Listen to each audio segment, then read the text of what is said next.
Decoding Skills Development Legislation with your host, Darren Vandenberg. Hi, and welcome to another episode of the Legislation Review with me, Darren. We are busy unpacking the QCTO policy for RPL.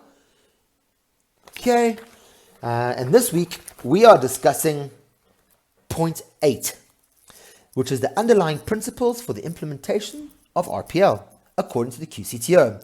These are pretty good, actually. So, there are a few points A to J. Let's go through them. RPL processes must be fair, reliable, valid, ethical, and transparent, which is great. Now, the reason why technology is so good in this, if you have a good EPOE or good e-assessment tool like P4P, not just assessing your knowledge, true, false, yes, no, join the dots, monkey puzzles, write an exam, but actually that can enable the assessment of skill. Everything is fair. Take a video of yourself doing the job. A truck driver, they have those videos on them all the time, and sky satellites. A forklift driver should be able to have a video on the back of the forklift. All that gets recorded. That's video evidence. That's the best type of evidence you can use. You can see it's the person, you can see what they're doing, which makes the evidence fair, reliable, valid, and transparent. Ethical comes down to the assessor, which is why P4P launched the Digital League of Assessment Professionals. You can find it on Facebook. However, the question around fair, reliable, and valid and transparent always comes down to the type of assessment strategy and the portfolio that you build.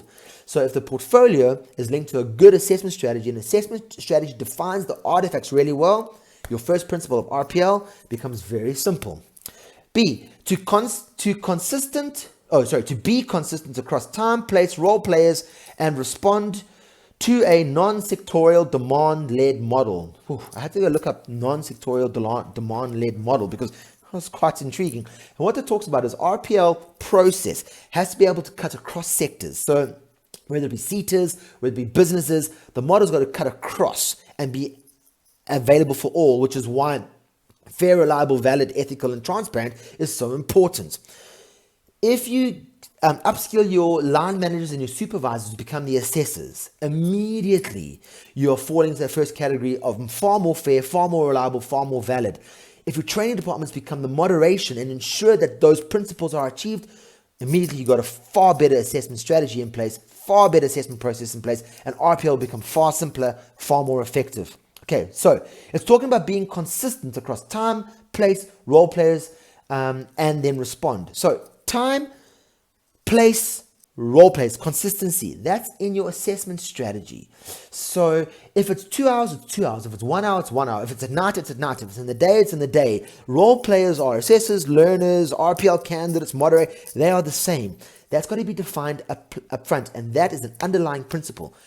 Assessment strategies most often just go, an RPL practitioner. But according to the QCTO, let me read to you what an RPL practitioner is to get involved. An RPL practitioner is any person that functions in one or more aspects of RPL provision, including policy development, advising, portfolio, course design and facilitation, assessment and moderation, administration, monitoring and evaluation, research and development. So in your role definition, if you go, an RPL practitioner, that's a really poor definition because you're not really talking about what they do. Okay, next, it says, RPL processes must use methodologies that are fit for purpose and reflect a consistent level of higher cognitive challenge.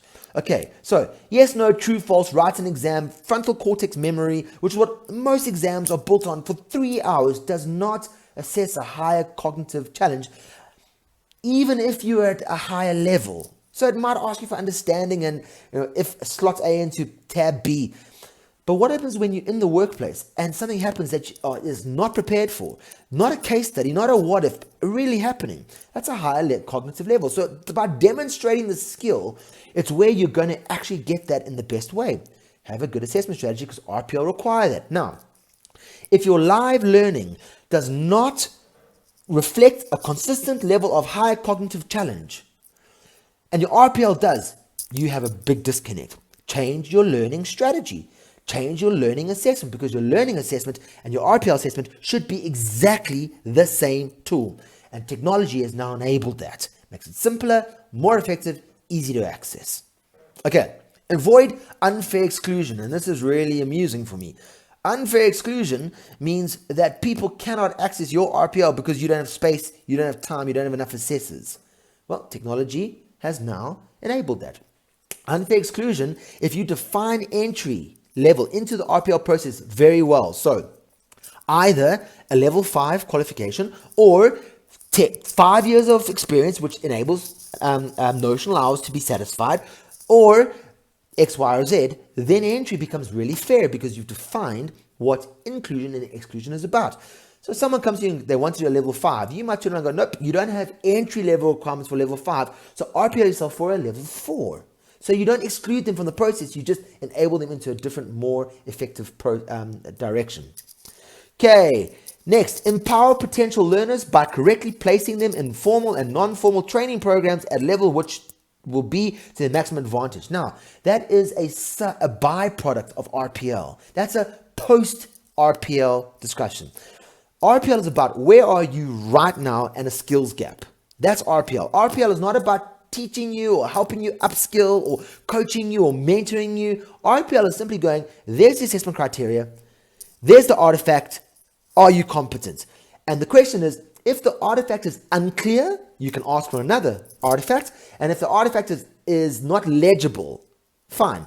But you're not going to go, oh, you answered the question wrong, try again. No, you didn't understand that. That's not RPL. That is assessment of learning. RPL goes, there's your gap. And the beauty of this is, when the assessor clicks save or signs off the piece of paper, the learner should immediately be given a skills development or a PDP, personal development plan, a career path of some kind.